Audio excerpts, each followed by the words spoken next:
So the key shots would be the 3 to the 4 because that's what connects pattern 1 with pattern 2, and the 6 to the 7 because that's what connects pattern 2 with pattern 3. So if you had ball in hand on the 3, where would you put it? If you had ball in hand on the 6, where would you put it? This is just a stop shot, although I might roll up a hair. It gives me another stop shot on the 2 to be on the right position on the 3 ball.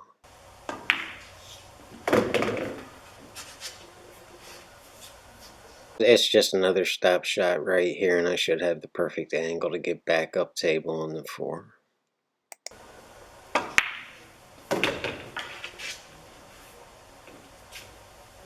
And this is shot with bottom left to spin the ball off that left-hand side rail and back up table a few inches on this 4 ball.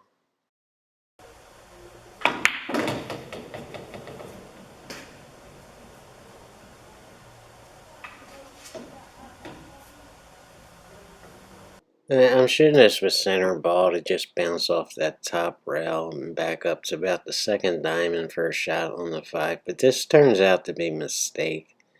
And after we shoot this, when we get to the 5, I want to show you why it was a mistake and how it could have been done much better.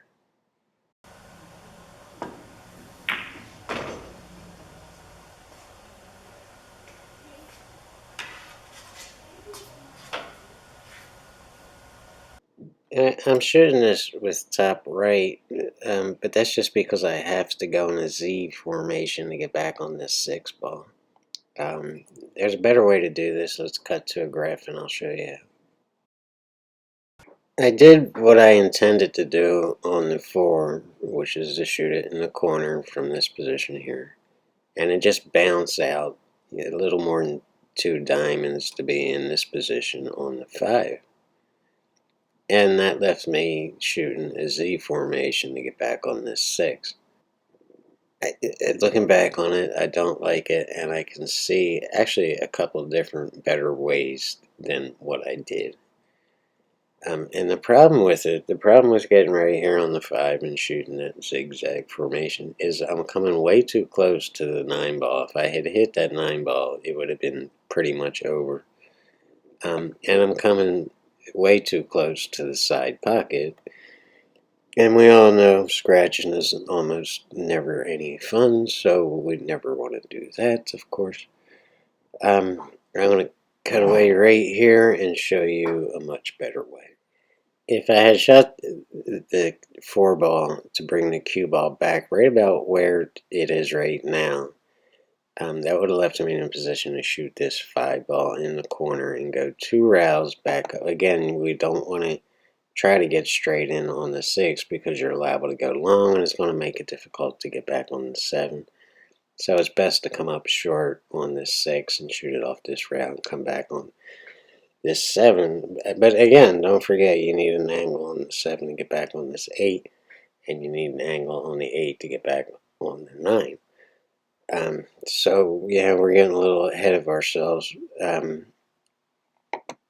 That's one way to shoot it, to bring it back right next to the 9 ball. The problem is you're taking a chance and going long and getting snookered behind the 9 ball when you go to shoot at the 5. So now I want to show you an even better way than those two. If we shoot this 4 with just a little bit of right hand English to bounce out right about the 2.5 diamonds, now we can draw the cue ball off this 5, and all we have to do is draw a couple feet back down, and we're in a perfect position on the 6 to get back on the 7. So it would look something like this, and this way we're avoiding all scratches, we're avoiding hitting all balls, although we're coming a little bit close to the 9. I think I can handle getting around the 9. And we're perfect. No risk, nothing hairy, nothing crazy. The fans aren't going wild, but we're still very much in control of the game and we're not risking anything.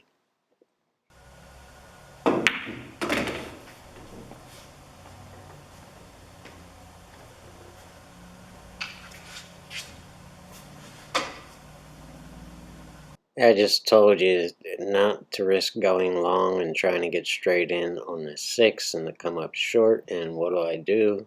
I go long. So now I have to go to that right-hand side rail. See, the problem with that is you're risking going all the way to that rail, and now you're really screwed. Or you have a really tough time to get back on this 7 ball. So it's best to come up short because you have a much greater margin of error while still maintaining the angle you need to get from the 6 to the 7. So this is good. If I had just put a run out video like I used to do way back a year ago, and just put me kind of just running out and running out and running out, you might never have noticed this or caught this and thought, well, I was trying to get straight in on the 6. And that would have sent the wrong message to players who are trying to get better. This is being shot with straight top just to force the cue ball to the right hand rail and back out a little further than center table to have the proper angle on the 7 to get back on the 8.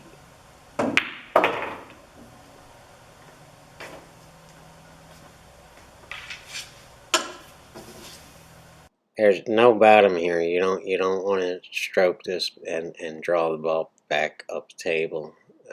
You just want to stay behind that 8 and get it to the other side of the table, the right hand side from our view. The left hand English will make sure it comes just a little bit back up table.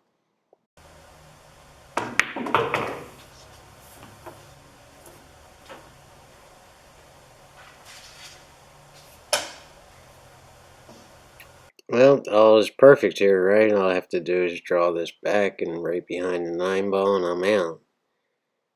The problem is I'm hitting this really full and I don't stroke it hard enough, or I don't follow through enough with my stroke. Because I was a little bit worried about the scratch in the left-hand side there. The best thing to do is not to do that and just play that 9 ball for the side, left-hand side pocket there, and just kind of hit a stunned shot to just force it down, back up table a little bit, and right behind the 9 for a shot in the side.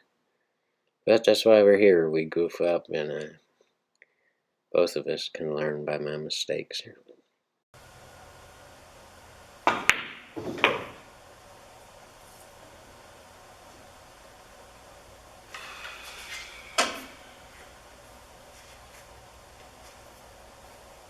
As always, take a deep breath, plant yourself, don't shoot it if you're not set. If something doesn't look right, don't use English unless you absolutely have to. Stay down, stroke the ball, don't twist your wrist, and a million other things. You got this.